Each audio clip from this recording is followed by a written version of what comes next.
Betapa bahagianya kami saat siang hari ini kami bisa beribadah di tempat ini, di rumah-Mu ya Tuhan. Bersekutu dengan sesama kami umat Tuhan, memuji menyembah-Mu. Dan tiba saatnya, saat ini kami akan diberkati lewat kebenaran firman-Mu. Kiranya Tuhan pakai hamba-Mu Tuhan, sucikan, kuduskan hamba-Mu, layakan hamba-Mu untuk menjadi saluran berkat pemberitaan firman Tuhan pada siang hari ini. Berkati kami juga yang mendengarkan firman-Mu. Biarlah Roh Kudus-Mu menolong kami untuk mengerti, memahami setiap patah kata dari firman-Mu. Mampukan kami untuk melakukannya dalam kehidupan kami. Biarlah firman-Mu sungguh-sungguh tertanam di loh hati kami, sehingga kami menjadi milik kepunyaan Tuhan.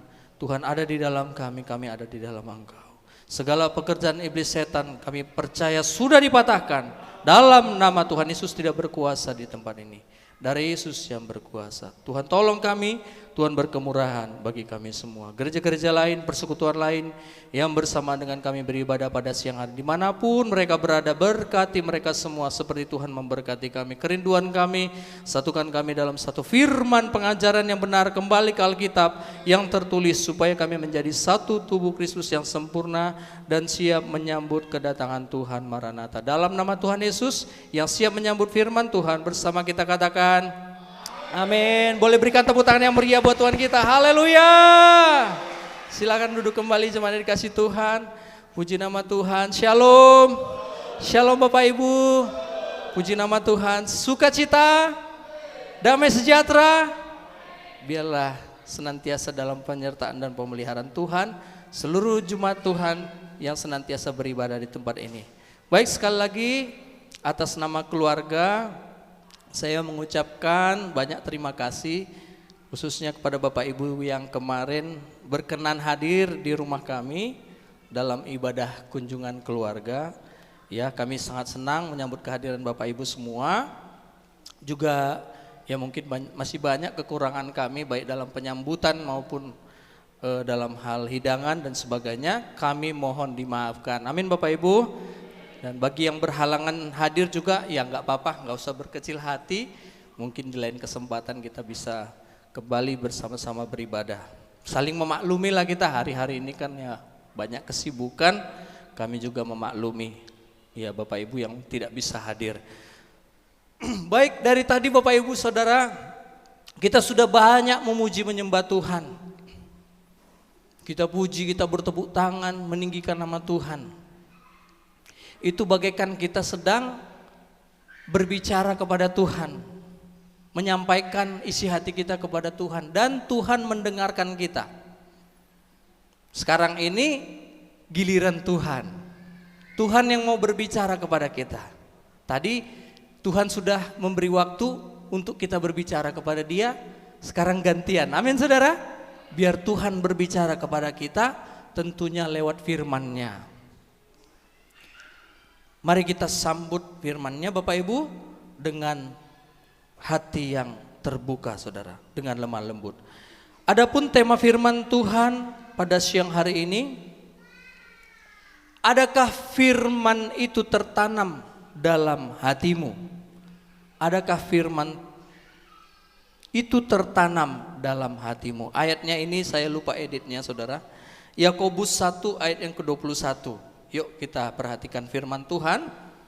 Kita baca firman Tuhan ini bersama-sama. Yakobus pasal pertama ayat yang ke-21.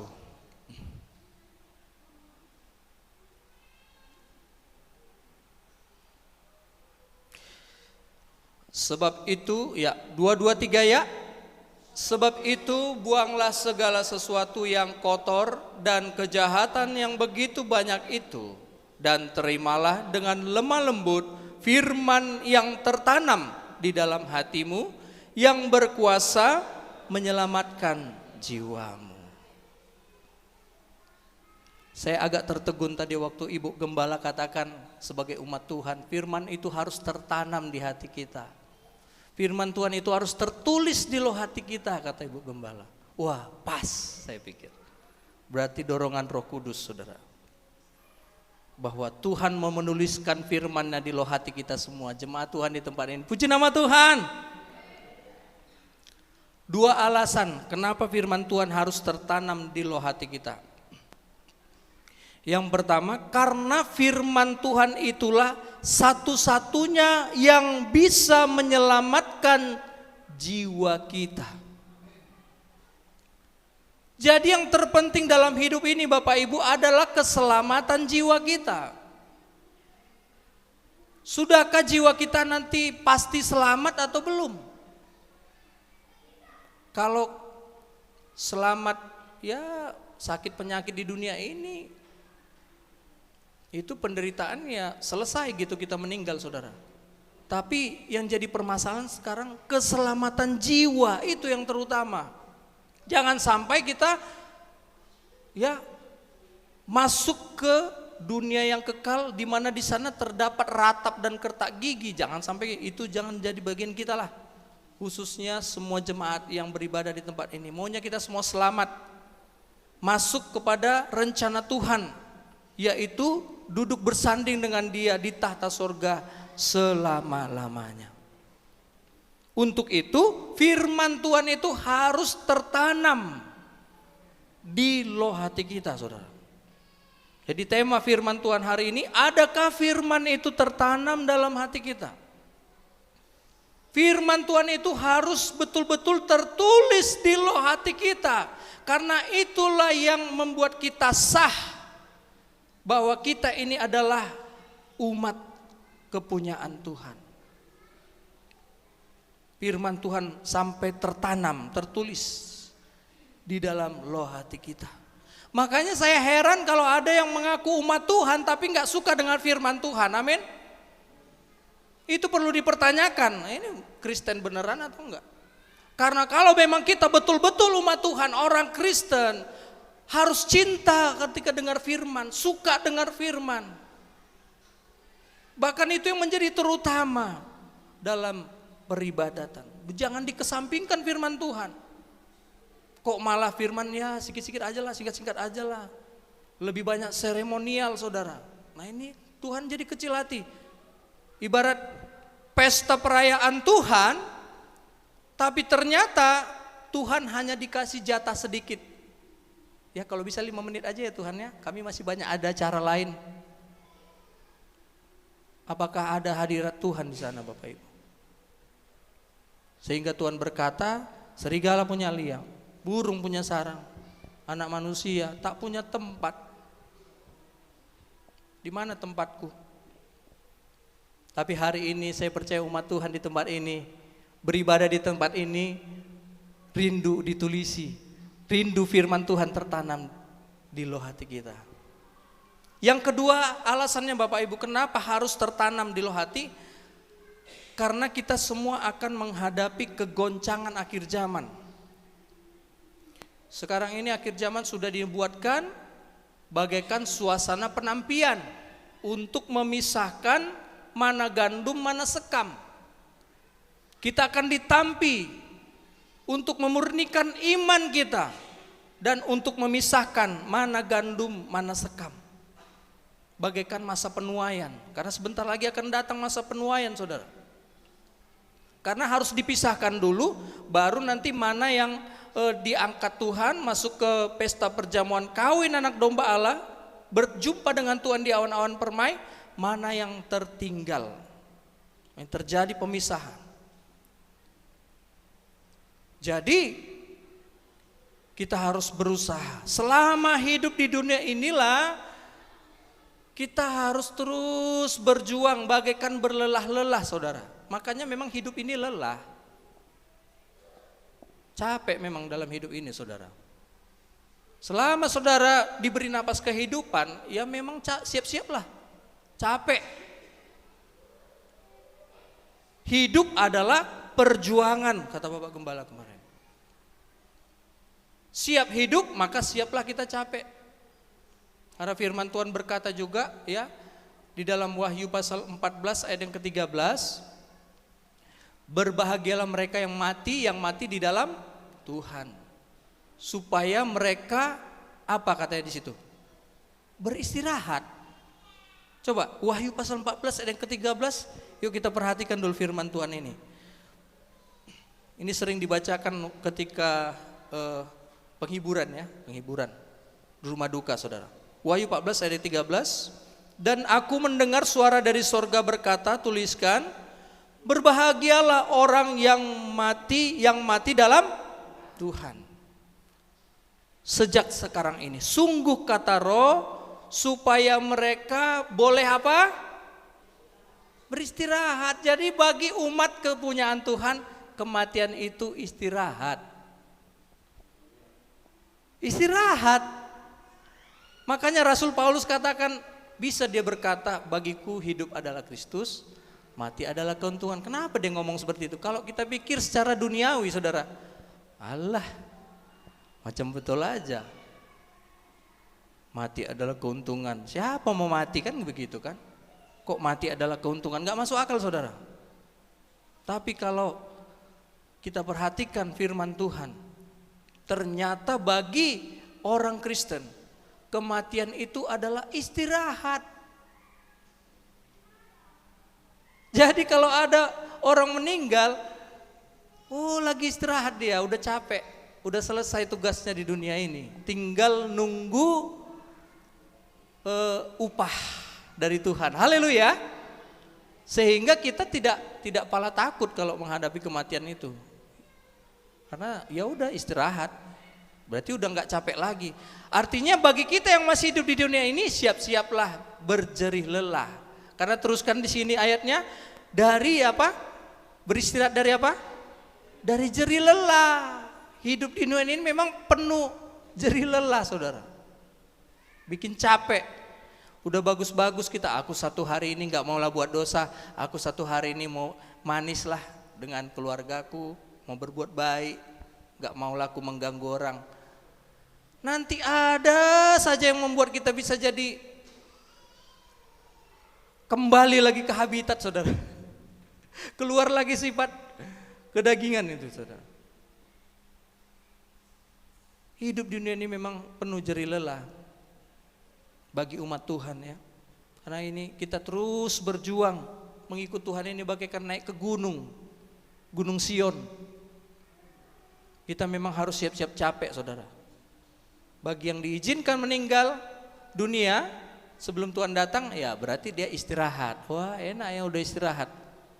Yang masih hidup ini harus terus berjerih lelah untuk menyenangkan hati Tuhan.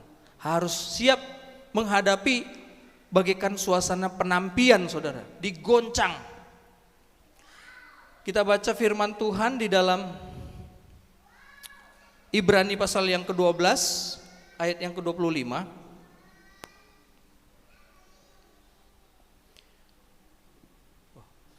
Jagalah supaya kamu jangan menolak Dia yang berfirman. Amin. Sebab jikalau mereka yang menolak Dia yang menyampaikan firman Allah di bumi tidak luput, apalagi kita jika kita berpaling dari Dia yang berbicara dari sorga. Jadi selama kita hidup di dunia, kita harus berjuang untuk mencintai firman Tuhan. Jangan sampai tolak firman Tuhan. Ayat yang ke-26, waktu itu suaranya menggoncangkan bumi, tetapi sekarang Ia memberikan janji. Satu kali lagi aku akan menggoncangkan bukan hanya bumi saja, melainkan langit juga. Ungkapan satu kali lagi menunjuk kepada perubahan pada apa yang dapat digoncangkan, karena Ia dijadikan supaya tinggal tetap apa yang tidak tergoncangkan. Ayat yang ke-28, yuk kita baca bersama-sama. Jadi karena kita menerima kerajaan yang tidak tergoncangkan, marilah kita mengucap syukur dan beribadah kepada Allah menurut cara yang berkenan kepadanya dengan hormat dan takut. Sebab Allah kita adalah api yang menghanguskan.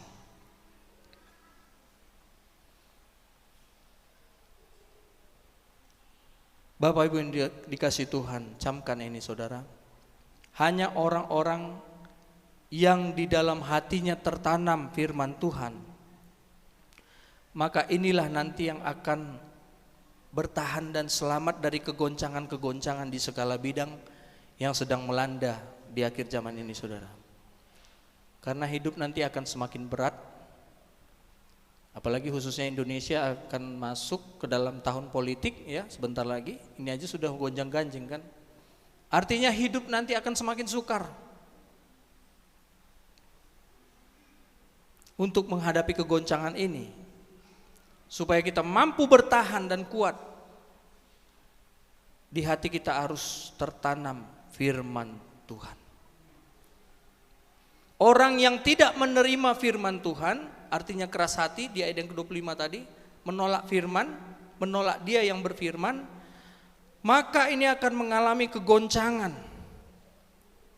Tetapi bagi yang menerima firman Tuhan, kehidupannya bagaikan naik ke atas gunung Tuhan, masuk kepada kerajaan yang tidak tergoncangkan. Tadi dikatakan ya, bahwa ketika kita menerima firman Tuhan itu bagaikan kita menerima kerajaan yang tidak tergoncangkan. Hanya bagi orang-orang yang di hatinya tertanam firman Tuhan, maka akan selamat dari kegoncangan. Sekarang ini semua digoncang. Pekerjaan digoncang, nikah rumah tangga digoncang, pergaulan anak-anak muda digoncang, saudara.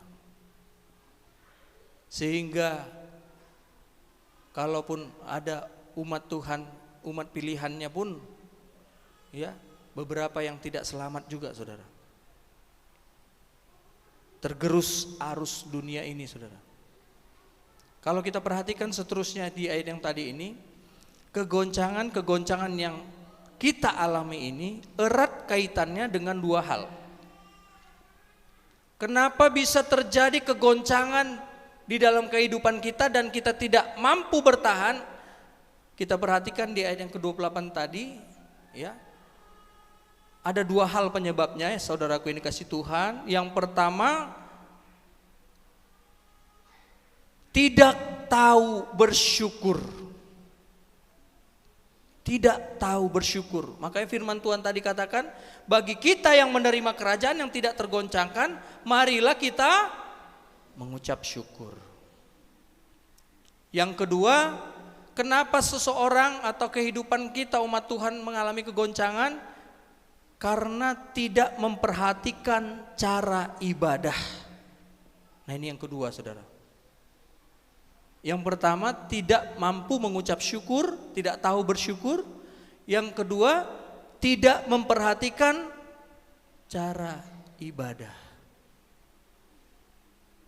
Makanya saya nggak jauh-jauh itu, saudara. Saya perhatikan biasanya orang yang ya mengalami kegoncangan, mengalami banyak persoalan, beban berat. Pertama kali yang saya lihat itu cara ibadah. Orangnya harus ya, apakah orangnya mampu bersyukur atau tidak, saudara? Kita bahas dulu yang pertama, tidak tahu bersyukur. Kita harus sadari Tuhan sangat benci kepada orang-orang yang tidak tahu bersyukur. Itu sebabnya firman Tuhan selalu kalau kita baca, selalu kita jumpai bersyukurlah. Amin, saudara? Bersyukurlah, bersyukurlah. Sebab Tuhan itu baik, bahwasanya kasih setianya selama-lamanya bagi kita yang percaya dan mengasihi Dia. Bersyukurlah, bersyukurlah. Kenapa diulang-ulang? Supaya kita tidak karena Tuhan sangat benci kepada orang yang tidak tahu bersyukur. Jangankan Tuhan, manusia aja gak suka, saudara. Orang yang tidak tahu terima kasih, ini gak suka kita, saudara. Udah kita tolong, udah kita kasih bantuan misalnya, tapi nggak tahu bersyukur, malah dia balas dengan tuba, saudara. Air susu dibalas dengan air tuba. Dan kenapa orang bisa lupa bersyukur? Biasanya karena penyakit iri dan dengki ya. Kemarin kita sudah dengarkan firman Tuhan yang disampaikan Bapak Gembala. Penyakit iri dan dengki ini, saudara. Biasanya orang yang gampang iri, gampang dengki itu adalah orang yang tidak bersyukur. Iri dan dengki karena suka mengingini kehidupan orang lain. Ya, perhatikan orang yang nggak bersyukur itu, saudara. Biasanya karena mengingini kehidupan orang lain, pekerjaan orang lain. Ya, apa yang dipunyai orang lain. Pekerjaan orang lain, oh enak kerjaan dia, nggak kayak aku. Dibanding-bandingkan, saudara. Mulailah timbul iri, dengki, saudara. Enak kali hidupnya ya, dia di rumah aja tapi bisa menghasilkan uang. Aku di sini pontang-panting, harus nipu, pun gagal juga menipu orang. Bagaimana ini? Mulailah timbul iri, dengki, saudara. Lupa bersyukur. Persoalan gak bisa bersyukur ini bukan masalah kita kaya atau tidak, saudara. Karena orang kaya pun banyak yang gak bersyukur. Orang miskin pun banyak yang gak bersyukur. Saya pernah lihat di medsos, saudara, ada ceramah satu, ya kiai yang terkenal lah. Jadi dia katakan begini, saudara. Ada satu ketika orang kaya di tol berhenti sejenak di mobilnya. Orang kaya berat. Kemudian karena di tepi sawah itu ada dilihatnya petani, ya tukang, ya sedang di sawah lah ya berladang. Bersama keluarganya sedang makan. Sayurnya cuman tempe, ikan asin, sama keluarganya ketawa-ketawa. Orang kaya ini duduk di Mercy dengan mobil yang mewah. Tapi dia merenung, dilihatnya, aduh enak kali lah bapak itu ya, sama keluarganya makan-makan ketawa-ketawa. Aduh maunya aku kayak dia. Tahu yang dipikirkan si petani tadi? Ditengoknya si orang kaya tuh, waduh enak kali lah ya. Si orang kaya itu ya, aku pengen kapan aku kayak dia ya. Enak, mobilnya bagus. Dua-dua sama aja, saudara, gak bersyukur. Dikasih berkat gak bersyukur, dikasih kemiskinan kekurangan gak bersyukur. Nah inilah, saudara. Berarti intinya bukan soal kaya dan miskin, amin saudara. Tapi kadang kita lupa mengucap syukur kepada Tuhan atas apa yang sudah Tuhan percayakan dalam kehidupan kita. Selalu kita bandingkan dengan yang di atas kita. Namanya manusia, saya pun begitu, saudara. Tapi kita terus berjuang, matikan segala tabiat daging kita ini, saudara. Kadang bersuara dia. Sama kayak film itu, saudara. Ada malaikat yang jahatnya, ada malaikat baiknya. Dua-dua saling berbisik. Nah, yang mana yang kita dengari? Ketika ada orang misalnya berbuat rasa kita nggak pas, sebenarnya dalam hati kita ngomong yang nggak enak, saudara. Alah, banyak kali sih cerita si kawan ini. Kadang-kadang gitu juga kan bersuara di hati kita. Tapi yang kita omongkan lain, saudara. Yang terlihat ya puji Tuhan, ya. Padahal dalam hati udah iri, udah dengki, saudara. Nah itulah. Karena lupa bersyukur, tidak tahu bersyukur, saudara. Tapi firman Tuhan datang kepada kita semua hari ini. Marilah kita belajar mengucap syukur. Memang kehidupan kita kadang-kadang gak seperti yang kita harapkan. Percayalah Bapak Ibu, kalau kita lupa bersyukur, sampai kapanpun kita tidak akan pernah bahagia. Sampai kapanpun kita tidak akan pernah mengalami namanya kepuasan hidup ini. Hanya orang yang bersyukur atas hidupnya yang bisa berbahagia, menikmati hidupnya, saudara. Sekali lagi, bukan soal banyak uang atau sedikit uang.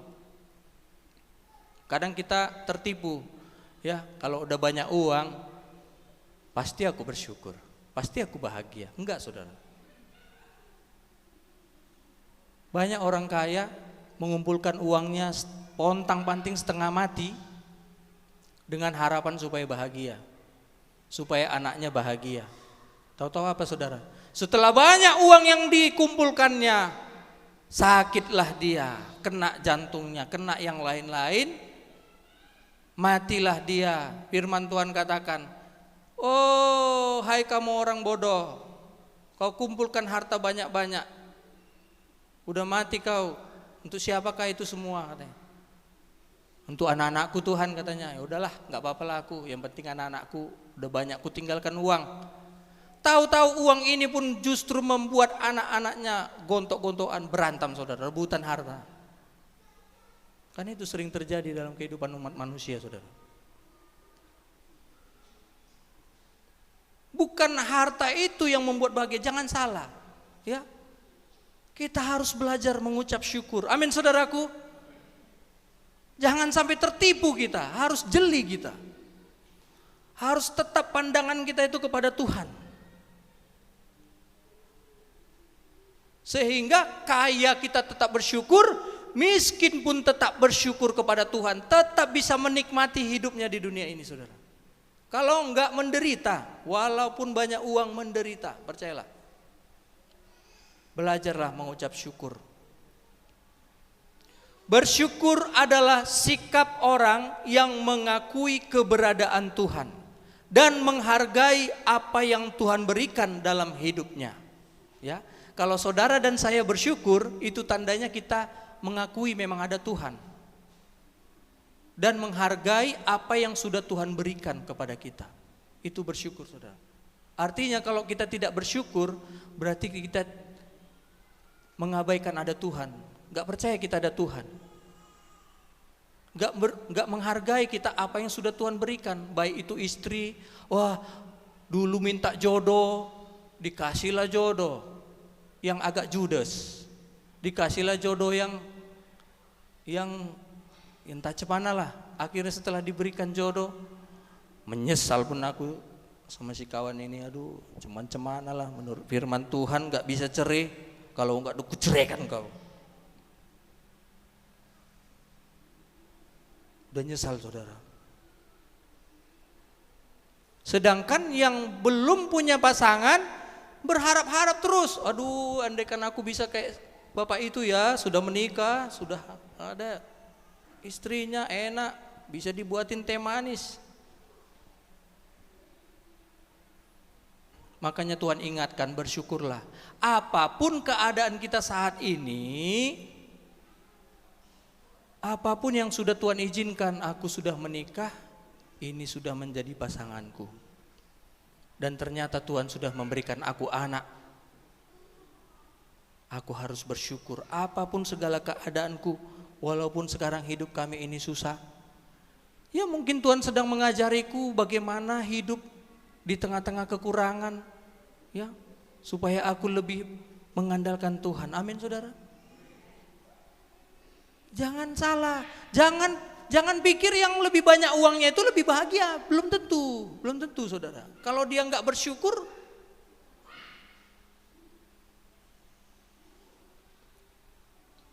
jangan pikir yang sudah menikah itu lebih bahagia dibanding dengan orang yang belum menikah. Belum tentu.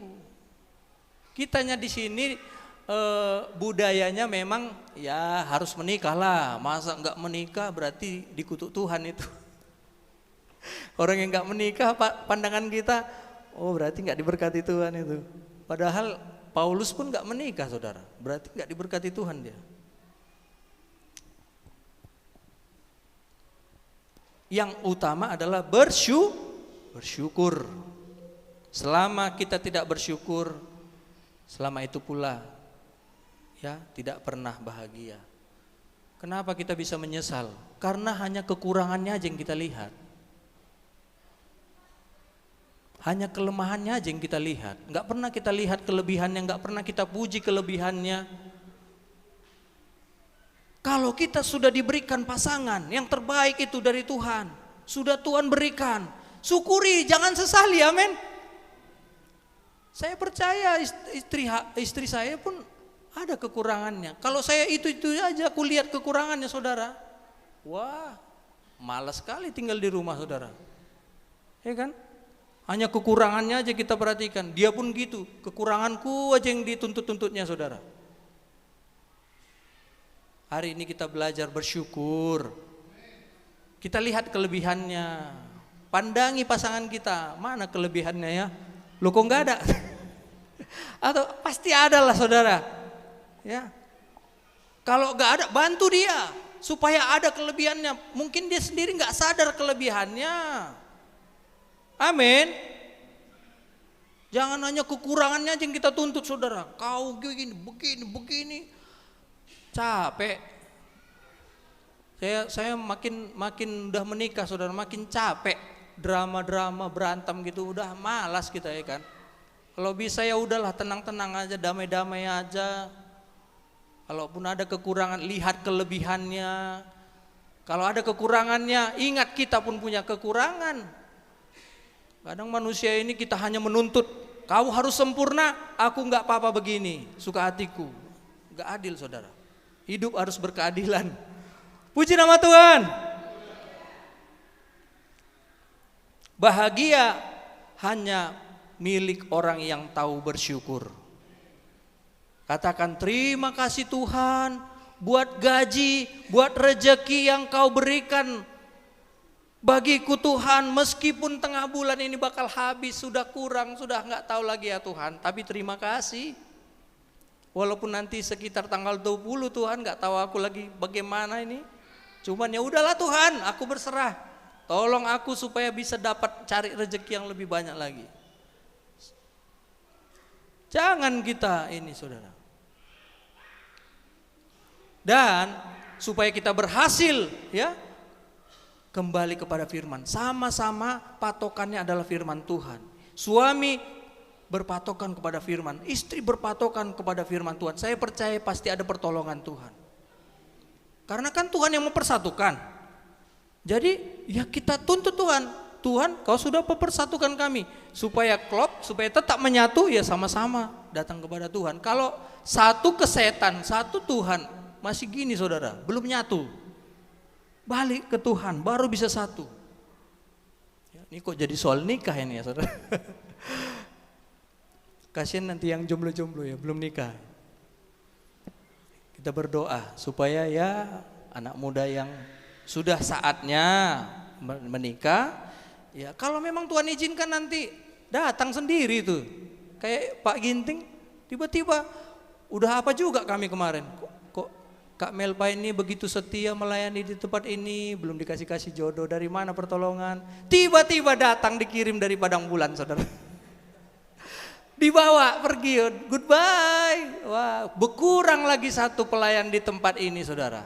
Terus begitu, Krishna pun begitu. Tanpa sadar tiba-tiba rupanya selama ini sudah 10 tahun bergaul. Tiba-tiba mau menikah, pergi naik pesawat, goodbye. Kurang lagi satu.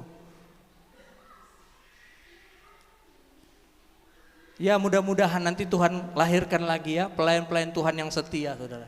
Kita memang di sini nggak mau yang bayar-bayaran saudara. Nggak suka kita yang begitu-begitu saudara. Karena ini bukan night club kan. Dibayar ya, mau melayani tempat kami kasihlah sekian. Nah, nggak suka kita yang gitu-gitu saudara. Pelayanan itu adalah pengorbanan. Haleluya. Iya. Percayalah, melayani Tuhan gak ada pernah rugi, pasti diberkati Tuhan.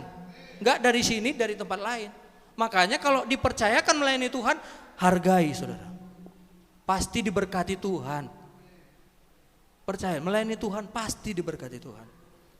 Yang kedua saudaraku yang kasih Tuhan, Tuhan ingatkan kepada kita. Tadi yang pertama bersyukur ya, belajarlah bersyukur. Apapun yang ada dalam kehidupan kita saat ini, di tengah kekurangan bersyukurlah.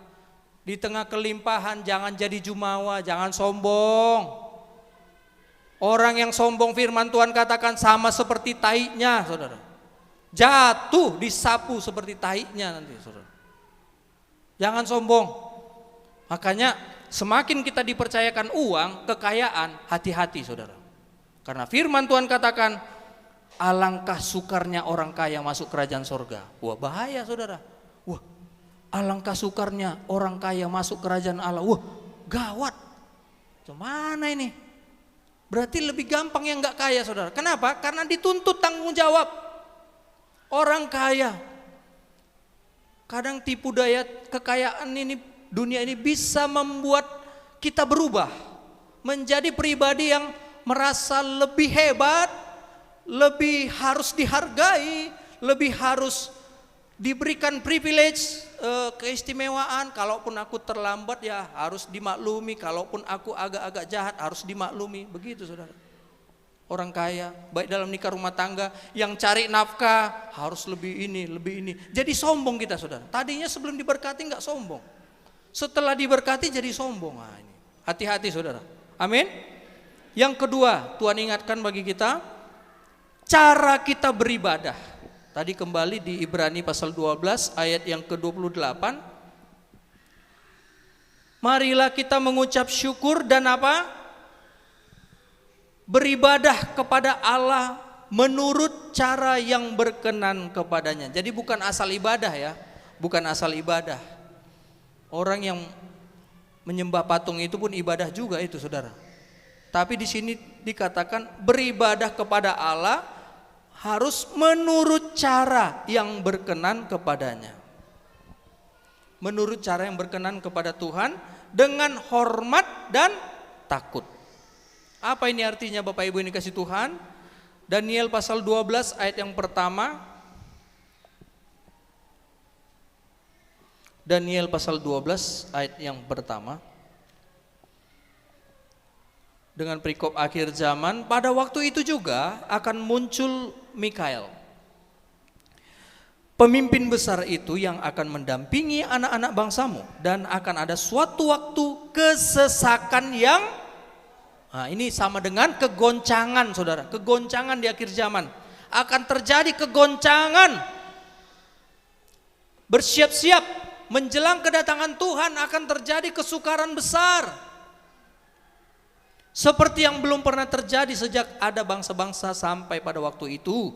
Tetapi pada waktu itu bangsamu akan terluput, yakni barang siapa yang didapati namanya tertulis dalam kitab itu. Ya, jadi harus nama kita tertulis dalam buku kitab kehidupan. Pastikan saudara dan saya namanya tertulis di buku kitab kehidupan saudara. Jangan sampai enggak. Yang paling menyedihkan sudah ditulis dihapus lagi, ini lebih sedih lagi saudara. Bagaimana kemarin proses penulisan mulai dari baptisan. Karena ketika kita memberi diri dibaptis terbukalah pintu sorga. Artinya terbuka kesempatan kita, jalan kita untuk masuk kerajaan sorga. Turunlah Roh Kudus dalam rupa burung merpati. Artinya kita berhak menerima karunia Roh Kudus. Dan yang ketiga, terdengarlah suara dari sorga, inilah anakku yang kukasihi, kepadanya lah aku berkenan. Ketika kita memberi diri baptis, barulah kita diakui sebagai anak. Ada pula orang belum dibaptis melayani, belum anak Tuhan melayani saudara. Inilah yang nanti Tuhan katakan, who are you? Siapa kamu? Aku tidak pernah mengenal kamu. Menyah kamu sekalian pembuat kejahatan. Kenapa Tuhan? Bukankah kami bernubuat demi namamu, mengusir setan demi namamu, mengadakan banyak tanda mujizat demi namamu juga? Kau aja belum menggenapkan seluruh kehendak Allah, memberi diri dibaptis. Bagaimana? Perintah yang pertama terutama, perintah yang pertama juga belum kau lakukan, memberi diri dibaptis. Meneladani Yesus. Yesus sendiri dibaptis saudara. Padahal dia tidak perlu dibaptis. Ya, jadi penting baptisan. Amin saudara. Hari ini juga ada penyerahan anak nanti saudara. Ya, semoga Tuhan tolong itu menurut firman Tuhan. Ya, menurut cara yang berkenan kepada Tuhan. Sekarang banyak sembarangan aja melayani Tuhan. Harus menurut cara yang berkenan kepada Tuhan, supaya Tuhan pun senang. Sama seperti Musa kan diberi perintah kepada Tuhan, buatlah satu tempat kudus bagiku menurut pola kerajaan sorga ya, menurut segala yang kutunjukkan kepadamu, kata Tuhan. Daniel 12 tadi ya, kembali ayat yang kedua, Daniel 12 ayat yang kedua, kita perhatikan firman Tuhan. Dan banyak dari antara orang-orang yang telah tidur di dalam debu tanah. Wah, ini kok aneh ya, tidur dalam debu tanah. Akan bangun, sebagian untuk mendapat hidup yang kekal, sebagian untuk mengalami kehinaan dan kengerian yang kekal. Jadi ini kalau kita kaitkan di yang tadi saudara, kematian itu istirahat. Bobok. Nunggu Tuhan kasih upah, istirahat dulu, capek. Karena hidup ini capek saudara. Udah baik-baik kita dijahati orang, udah baik-baik kita ditipu orang, difitnah orang, dibilanglah kita begini, dibilanglah kita begitu, capek kita saudara. Ya, tapi kita akan mendapat ganti rugi sebagai ludah yang menjadi bagianmu. Kamu akan mendapat warisan 2 kali lipat kata Tuhan. Amin. Berikan tepuk tangan yang meriah dulu buat Tuhan kita. Haleluya. Berarti kematian itu hanya tidur, gak usah takut kali saudara. Gak usah. Itu hanya tidur aja tuh. Nanti bangun lagi. Sangkakala berbunyi, pada waktu tengah malam terdengar suara mempelai datang. Song-songlah dia. Wah, siap-siap saudara. Barulah terkejut yang enggak menerima Yesus saudara. Wah, terkejut saudara. Betul-betul memang Yesus itu Tuhan. Selama ini kuhina-hina dia. Kok jadi Tuhan pula manusia telanjang ini katanya. Padahal Tuhan sudah katakan oleh firman-Nya, segala lutut akan bertelut. Semua yang punya lidah, siapapun itu, kalau ada lidahnya akan mengaku, Yesus Tuhan, Yesus adalah Tuhan. Sekarang masih bisa dia menghina-hina saudara. Masih bisa, Tuhan masih berkemurahan, masih panjang sabar. Masih panjang sabar ya, masih panjang sabar. Tapi nanti digenapi firman-Nya. Semua lutut bertelut, gak ada yang bisa tahan berdiri saudara, bertelut semua. Semua lidah akan mengaku Yesus adalah Tuhan rupanya ini. Aduh, selama ini kuhina-hina, kupikir ininya nabi yang benar, itu rupanya aduh cemana ini, rupanya dia bukan nabi, Tuhannya dia rupanya. Gawat saudara. Ayat yang ketiga, ayat yang kedua yang tadi, dan banyak dari antara orang-orang yang telah tidur dari dalam debu tanah akan bangun, sebagian mendapat hidup kekal, sebagian untuk mengalami kehinaan dan kengerian yang kekal. Berarti nggak langsung disiksa ya, karena ada sebagian untuk mengalami kehinaan dan kengerian yang kekal. Wah, belum masuk ke jurang kekal itu saudara, maut. Ayat yang ketiga, dan orang-orang bijaksana akan bercahaya seperti cahaya cakrawala, dan yang telah menuntun banyak orang kepada kebenaran seperti bintang-bintang, tetap untuk selama-lamanya. Tetapi engkau Daniel, sembunyikanlah segala firman itu, meteraikanlah kitab itu sampai pada akhir zaman. Banyak orang akan menyelidikinya dan pengetahuan akan bertambah. Jadi bagaimana beribadah menurut cara yang berkenan kepada Tuhan adalah artinya yang pertama, menjadi orang yang senantiasa menyelidiki firman Tuhan. Jadi firman Tuhan itu harus diselidiki saudara. Harus kita selidiki. Firman Tuhan harus kita selidiki. Apa artinya diselidiki? Kenapa? Karena firman Tuhan itu sudah dimeterai, bagaikan termeterai, tersembunyi saudara. Gak bisa kita langsung ngerti, harus kita selidiki. Hanya orang-orang yang menyelidikinya yang pengetahuannya akan bertambah. Harus kita selidiki firman Tuhan itu. Kita harus menjadi orang yang senantiasa menyelidiki firman Tuhan. Itulah orang-orang yang terbukti beribadah menurut cara yang berkenan kepadanya. Tuhan mau diselidiki firman-Nya. Karena firman itu sudah termeterai sampai akhir zaman. Kan Tuhan suruh tadi sama Daniel, firman Tuhan itu akan tersembunyi Daniel. Harus diselidiki. Bagaimana cara menyelidikinya? Bagaimana cara menyelidiki firman? Apakah harus masuk sekolah Alkitab? Apakah harus masuk STT? Boleh. Tapi tidak menjamin. Tidak menjamin. Orang yang sekolah Alkitab, orang yang masuk STT tidak menjamin bisa mengenal Tuhan. Kenapa? Yang seangkatan saya saja pun sekolah Alkitab kami 1 tahun digembleng siang malam bersama orang sakit jiwa pun masuk Islam setelah tamat saudara. Bisa masuk Islam saudara. Artinya nggak menjamin. Jangan kira yang masuk STT sudah kenal Tuhan, belum tentu saudara. Tidak menjamin. Jadi bagaimana cara menyelidiki firman Tuhan? Yakobus 1 ayat yang ke-25. Ayo kita tanya firman Tuhan. Bagaimana caranya Tuhan menyelidiki firman-Mu? Yakobus 1 ayat yang ke-25. Tolong tampilkan. Tetapi barang siapa meneliti hukum yang sempurna, yaitu hukum yang memerdekakan orang, dan ia bertekun di dalamnya, jadi bukan hanya mendengar untuk melupakannya, tetapi sungguh-sungguh melakukannya, ia akan berbahagia oleh perbuatannya. Dari nats firman Tuhan ini berarti arti menyelidiki firman Tuhan adalah mendengar firman Tuhan dan melakukannya.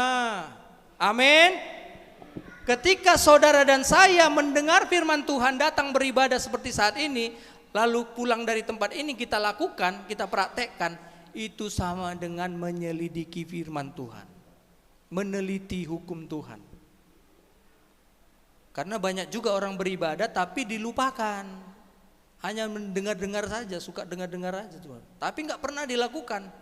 Ini sama dengan orang yang sedang mengamat-amati mukanya. Oh, jelek aku ya. Jelek aku ya, oh ada kuman di sini, ada kotoran di sini, biari aja saudara. Ayat yang ke-23, coba ayat yang ke-23. Sebab jika seorang hanya mendengar firman saja dan tidak melakukannya, ia adalah seumpama seorang yang sedang mengamat-amati mukanya yang sebenarnya depan cermin, terus baru saja ia memandang dirinya, ia sudah pergi atau ia segera lupa bagaimana rupanya. Banyak orang beribadah seperti ini. Ibadah juga, datang juga, melayani juga. Tapi dengar firman Tuhan hanya untuk dilupakan, nggak dilakukan. Ini bukan meneliti firman, bukan menyelidiki firman, saudara. Ibadah yang seperti ini sia-sia. Justru membuat Tuhan bagaikan api yang menghanguskan. Makanya banyak orang yang beribadah kepada Tuhan bukan malah diberkati, malah sebaliknya, saudara. Karena Tuhan murka. Kau dengar-dengar firmanku, untuk apa kau selidiki firmanku? Padahal kau sendiri yang melanggarnya. Macam mananya kau ini, kata Tuhan. Kau dengar firmanku tapi enggak kau lakukan. Makanya bahaya kalau kita mendengar firman tapi enggak kita lakukan. Apalagi kayak saya ini menyampaikan firman Tuhan, kaunya duluan pelakunya, pelaku utamanya. Kau sok-sok menyampaikan, kau sendiri yang melanggar, katanya. Gawat, saudara. Makanya banyak juga pemberita-pemberita firman Tuhan, tapi kalau nggak dilakukan, wah, gawat, saudara. Makanya kita harus dengar firman Tuhan dan kita berjuang untuk melakukannya. Urusan kita gagal itu urusan lain lagi, saudara. Amin. Yang penting kita berjuanglah. Ya kadang kita gagal melakukannya, lupa kita, saudara, itu urusan lain lagi, saudara. Tapi berjuanglah, kata Tuhan. Berjuanglah melakukannya dengan segenap hatimu, segenap jiwamu, segenap akal budimu. Kalau kita mendengar firman Tuhan dan melakukan, maka kitalah orang-orang yang berbahagia, kitalah orang-orang yang bijaksana di hadapan Tuhan. Daniel 12 ayat yang ke-10. Ini ayat yang terakhir, saudara, karena kita akan masuk kepada cara penyerahan anak. Daniel pasal 12 ayat yang ke-10. Banyak orang akan disucikan dan dimurnikan dan diuji, tetapi orang-orang fasik akan berlaku fasik, tidak seorang pun dari orang fasik itu akan memahaminya, tetapi orang-orang bijaksana akan memahaminya. Artinya, saudara, hidup ini akan mengalami kegoncangan. Kita selalu, kalau kita masih hidup di dunia, pasti ada menghadapi masalah.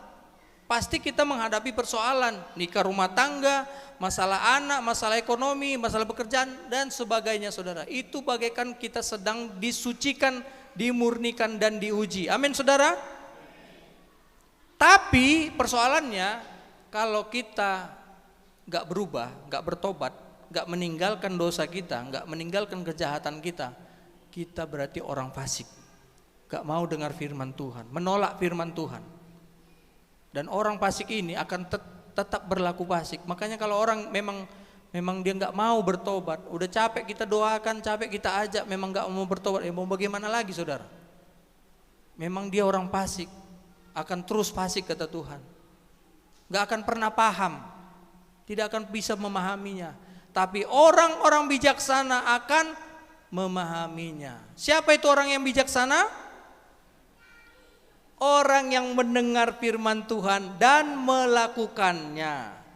Berarti kalau kita dengar firman Tuhan, saudara, kemudian kita berjuang, kita lakukan, pulang dari tempat ini, kita berjuanglah, bernazar kita, aku mau sungguh-sungguhlah melakukan firman Tuhan itu, aku mau dibaptislah nanti, atau aku mau, ya gak mau lagi lah aku makan makanan yang bukan makanan nyawa itu, gak mau lah aku makan lagi.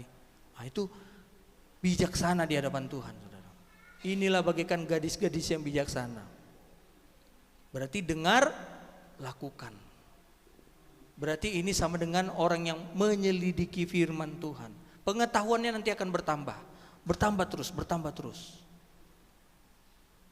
Jangan kita menolak firman, karena nanti kita pun nanti ditolak, saudara. Ayat yang ke 12, Daniel 12 ayat 12, berbahagialah orang yang tetap menanti-nanti dan mencapai 1335 hari, tetapi engkau pergilah sampai tiba akhir zaman dan engkau akan istirahat dan akan bangkit untuk mendapat bagianmu pada kesudahan zaman. Jadi kalaupun saudara ya agak-agak takut, saudara, namanya kematian itu, saudara, ya siapa nggak takut juga ya secara manusia ya, dan siapa juga mau mati cepat kan. Tapi melalui firman Tuhan hari ini Tuhan ingatkan, itu hanya istirahat aja, bobo aja itu istirahat, nanti akan dibangkitkan. Amin, saudara, dibangkitkan untuk mendapat bagian dalam akhir zaman. Inilah kerinduan kita. Semoga kita menjadi umat Tuhan yang bijaksana, saudara, yaitu orang-orang yang mendengar firman Tuhan. Ini ada juga orang gak mau dengar aja, gak mau, apalagi mau mengerti, apalagi mau melakukan, saudara. Ibadah aja gak mau, ibadah aja masih ogah-ogahan, dengar firman Tuhan aja masih malas, gak ngerti sama sekali bagaimana, konon lagi melakukannya, saudara. Ya, belajarlah kita, belajar. Milikilah telinga seperti seorang murid. Murid itu tanggap, dia dengar suara gurunya, tap, langsung dapat intinya, saudara. Jangan sampai kita tertinggal pada kedatangan Tuhan. Semoga firman Tuhan hari ini ya yang mengingatkan kita bahwa firman Tuhan itu harus tertanam dalam hati kita. Biarlah itu menjadi berkat dalam kehidupan kita semua. Terpujilah nama Tuhan. Tuhan Yesus memberkati kita. Kita tutup Alkitab kita. Saya jemur kita sama-sama